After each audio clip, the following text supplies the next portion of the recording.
At first glance, Salt Papi versus Anthony Taylor seems less like a match and more like a sacrifice. Papi, who's incredibly fast, strong, and smart, seems downright invincible compared to his opponent. Sure, Anthony looks like the most aggressive beaver, but his style is actually perfect for defeating Papi. So let's recall the keys to victory over Salt Papi and see if they fit Taylor. We'll also break down counteractions for Papi. The thing is, these boxers are polar opposites. To make it easier to understand, let's use football as an example. By this analogy, Salt Papi is a classic number 10, a creative forward. A person who not only scores goals, but skillfully creates opportunities for attacks. In other words, he's like Messi. Not the most athletic player, but he compensates for this with great understanding of the game. He uses his high game IQ to create scoring chances.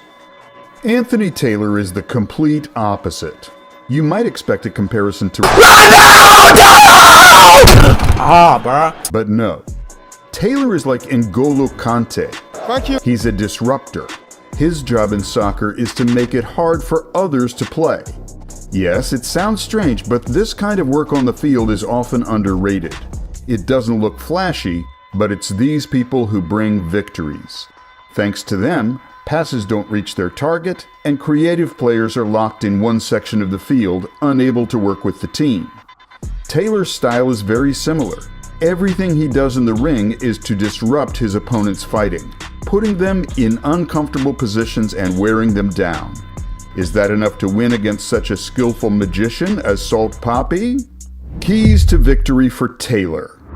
The main problem Salt Papi poses for all YouTube boxers is that he's a southpaw counterpuncher. If you try to pressure him, you'll do all the work for him, and he'll catch you with a left straight.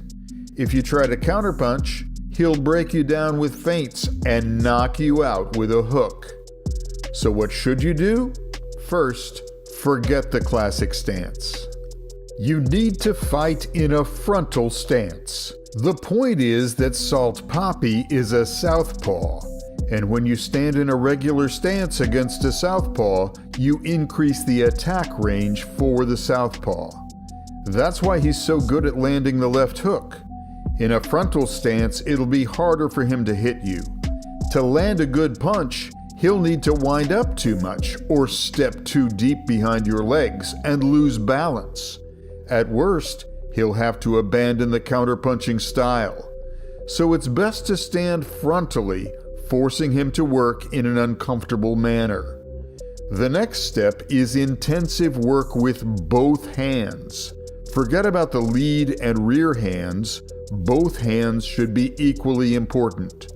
But remember, you're fighting a counterpuncher, so focus on the number of punches and feints. That's your main goal. This way, you'll confuse him, and his counterpunching window won't be as effective. All his opponents tried to hit only the head, but to defeat a southpaw counterpuncher, you need to aim for the liver. In a frontal stance, it'll be easy enough to hit his liver. Southpaws have their right side of the body closer to the opponent, which is where the liver is. Everything mentioned above perfectly describes Anthony Taylor, who has said many times that he's inspired by Mike Tyson. Essentially, he fights like Tyson. He uses a frontal stance, constantly bouncing on his feet and working with both hands. His main issue is that he relies on counterpunches to get into close range. And if his opponent doesn't know this, we end up with a situation like with Ash Raksu. This tall southpaw tried to throw a left hook in the first second of the fight, resulting in a knockdown. If you've been paying attention, you understand that with this knockdown, Anthony showed he can easily neutralize Salt Papi's left hook, then wear him down in the clinch, from where he can land punches. But if the opponent realizes that Taylor is hoping for a counterpunch to close the distance, we'll get a fight like the one with Tommy Fury and Idris Virgin. They used a lot of jabs to slow down Anthony's movement. More jabs also reduce the chance of a counterattack with an overhand. That's why Taylor tried to duck down a lot, so the opponent simply couldn't reach him. and then he'd spring up with a punch. But Idris shut down that option too, throwing timely uppercuts. Still, even with Anthony's attack completely neutralized, his pressure and clinching still worked. Even in a 4-round fight, the opponent leaves the ring totally drained. Does Salt Papi have enough cardio to stop an aggressive beaver? Keys to victory for Salt Papi. There's a detailed analysis of the Filipino's technique on the channel, link in the description. Knowing his style will help understand this video. Salt Papi, a southpaw counterpuncher, has a style that'll work great against any YouTube boxer. His front hand is in the perfect position for powerful swings, and he counterattacks with his backhand when anyone tries to get close. But because of Taylor's frontal stance and work with both hands, Papi needs to adapt to such an awkward opponent.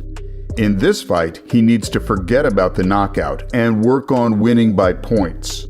Use not only the power jab, but also keep the opponent at a distance. Constantly working with the front hand can tire out Anthony, as he won't be able to dodge all the time. The jab will also mess up Taylor's vision, allowing Papi to hide attacks with his backhand. But it needs some changes too. One left straight won't be enough. Papi should look at Idris Virgo's work, who skillfully counterattacked Taylor's ducking. And that's not all. Even if Taylor is subdued, he'll still try his luck in the clinch. It's best to avoid that, like Alex Wasabi's style. But if a clinch is unavoidable, don't let Anthony drain your arms. If he succeeds in tiring your arms, jabs will no longer be a problem, and it'll be easier for him to enter the striking distance. Salt Papi versus Anthony Taylor.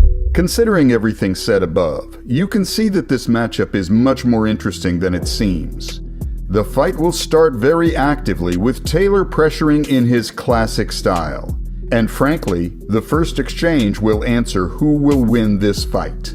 If Papi throws his classic punches like a left hook or a hook and a straight, he probably underestimated Taylor and is in for a tough night, hoping for a knockout win. Because if it goes to a decision, Anthony will likely win. But if we see a different Salt Papi, one who's ready to work with the jab, counter Taylor's ducking with uppercuts, or a combination of a backhand uppercut and hook, then the fight will lean towards the Filipino. However, that's just the first exchange. There's a whole bout ahead of us. In 2 out of 3 scenarios for Salt Papi, the fight will be exhausting. If he loses or wins by the judge's decision, either way, he'll have a tough time in the last round. Taylor's pressure will give him the opportunity to take the last round. Body shots and clinching will 100% drain Salt Papi. And since Anthony will look good in the final stretch, many will say that Papi's win wasn't fair. The probability that the fighters will go to the judge's decision is 80%. But if Salt Papi can suddenly work some magic and win by knockout, it'll become an even bigger problem in the future, as no influencer will agree to fight him. If he manages to knock out a stylistically awkward opponent whom undefeated professional boxers couldn't finish, Papi's management should think about a professional path for their fighter. How do you think this bout will go? If you have questions, you can go to my personal Instagram, link in the description.